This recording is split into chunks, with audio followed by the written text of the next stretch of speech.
Hi, everybody. I'm Jody Pear. Hi, I'm Kathy Feltz.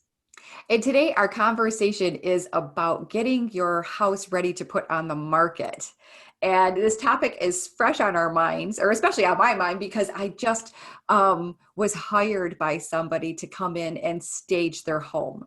And that's not exactly who I am or what I do as a stager that automatically comes to mind about clearing out the home and bringing in furniture.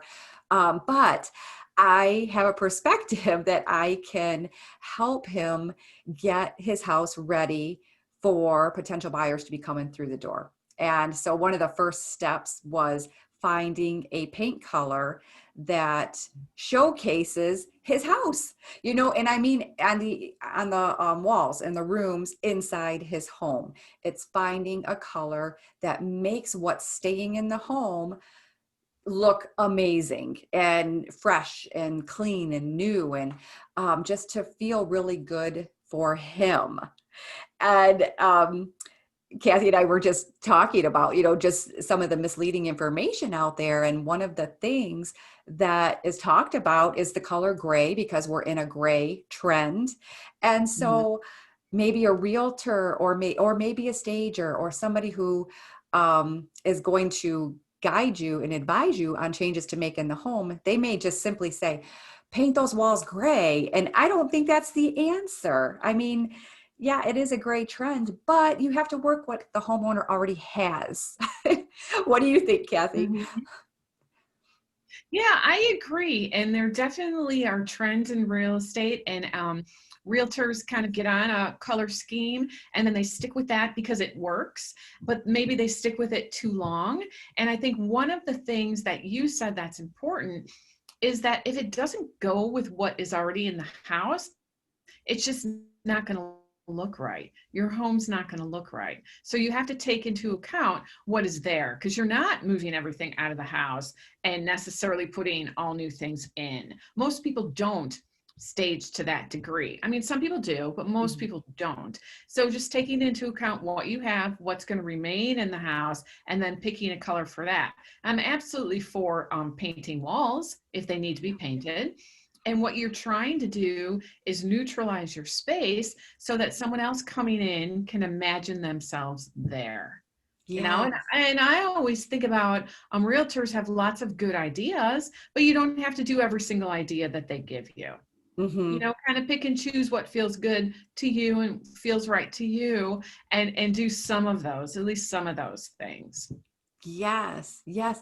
Mhm. And one of the things, another misleading thing, or there's just different perspectives on this topic, but Mhm. um, some people think they have to remove all of their really personal items, such as family photographs, and maybe if you're a collector or you have hobbies, that you have to remove all of those things so that a potential buyer can imagine themselves in that home.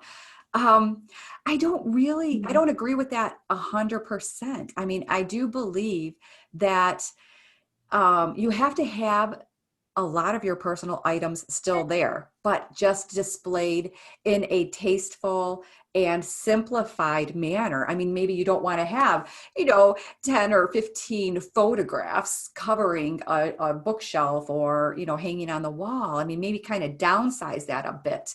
But I don't think you have to remove everything, do you? I recommend that people declutter. Yeah. So move things out so their space looks more open. I definitely recommend that.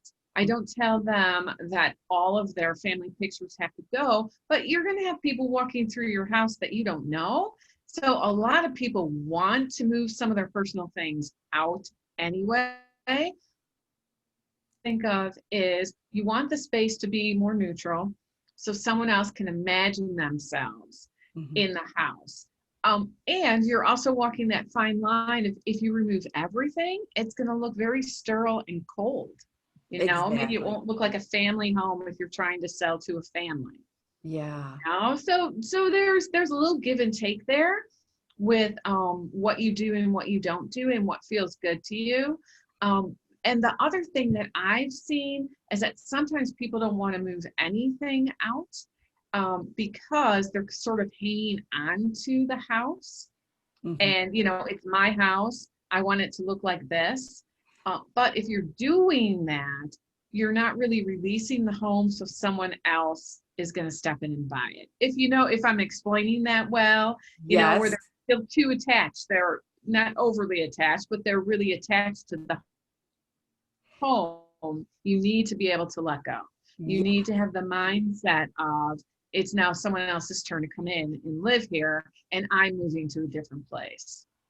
Yes, and I know it's hurtful. Like I have friends who are real estate agents, and it's a fine line, like how much they can tell you about your home to make it more appealing to a potential buyer, because the homeowner's feelings are hurt if they say, that your house is cluttered, or you need to clean your windows, or you need to make sure all the lights are functioning properly, or you need to get that stain out of your carpet. I mean, those are hurtful things. So it's hard. How can you remove that emotional attachment so that you get the end result that you want? And that result is you want to sell your home. So throughout that process, though, you want to feel really good in your home. So you just want the energy to feel good and fresh. So have fun with making changes. And if somebody is guiding you, a professional is guiding you and telling you changes, don't take it, don't be hurt by that. Know that they're trying to help you get the result that you want. And I have found one of the ways, a tool or a trick to help you look at your house differently, is to literally change the lens from which you're looking at it with. And you can do that with a camera or your iPhone, or whatever. Look through the lens of a camera and take pictures of your space. And so stand maybe in your living room, stand, towards one side of it, and look at the wall where the windows are and take a picture of that. And then look at the second wall, stand back far enough so that you're taking in the whole wall, floor to ceiling, corner to corner. Take a picture, one wall at a time, and then print it out so that you can look at it literally from a different perspective. And that kind of helps you emotionally detach from, but my grandmother gave me, that blanket, or whatever it is for you, it helps release that emotional attachment. Mm-hmm. Yeah, and I agree 100%. And that's a tool that we use in organizing also. It helps you to see spots that maybe have a pile up in it, which you don't see because you're so used to your space that your eye stops seeing it. But taking a picture of it helps you to more objectively see it. And it's not about your items are right or wrong. They're just your items. Mm-hmm. It's more about how will it look to someone else, and the idea of letting go of the space so someone else can move their stuff in. So it's more like that. And it makes me think about just the office that I've been working on and we've been working on together. That's what I did in here. I took pictures of the four walls to see what they looked like to give me a more objective perspective. Yes. Mm-hmm. Yes. And once you print out the pictures, if you just print it on a sheet of paper, just take an ink pen, like a red ink pen or a red marker, and circle. Like, so if there are things there that you love, color Mm-hmm. code it. I mean, maybe use red to say this is staying and this is good and this is staying.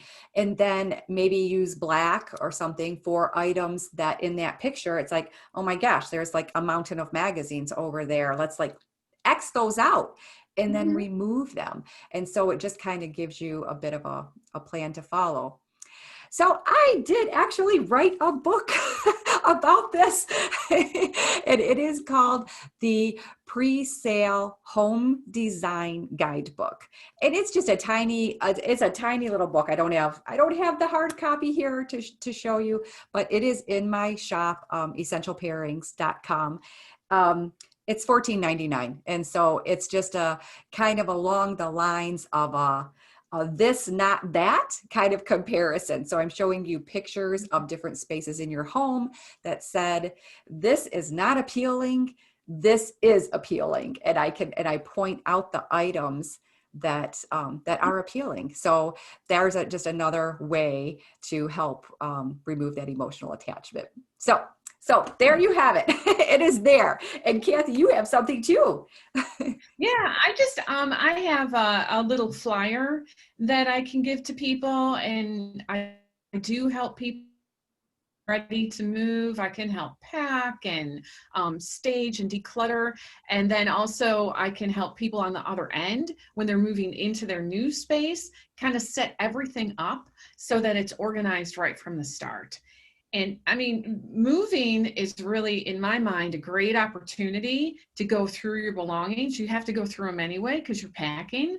It's a great opportunity to go through and see what isn't serving you any longer, what you're not using, what you don't need, and what you can, move on to another home, or what needs to be recycled or whatever.